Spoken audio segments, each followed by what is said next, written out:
ډیرو علما او ډیرو مصلحین او دعاتو خبرې کړي د خیر خبرې دومره څه نه دي په مرتب شوي لکه د ملا محمد عمر رحمت الله علیه په خبرې چې مرتب شو نظام په جوړ شو د باطل مخنیوي په وشو طاغوت په سرنګون شو یو ملت په باندې راويخ شو دین په باندې تجدید شو ولی ځکه چې د خبره محض خبره نه و تر شای عمل پروت یو عملی نهج قابل عمل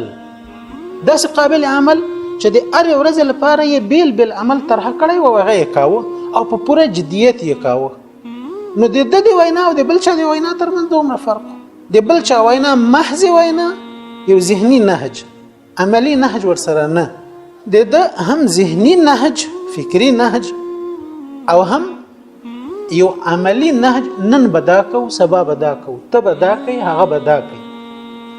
په سیاست کې بداکو په عسکریت کې بداکو ولس سره بداکو د نظام سره بداکو قوانینو سره بداکو عقاید سره بداکو خارج سره بداکو د خپل ولس سره بداکو یو عملی نهج دا عملی نهج داسې عشوائي او ګډوډ نه و مزاجي خبره نه و اره خبره کې به مولا ته رجوع کوله تاسو ماته وخی خبر راوخی کمی کار غلط و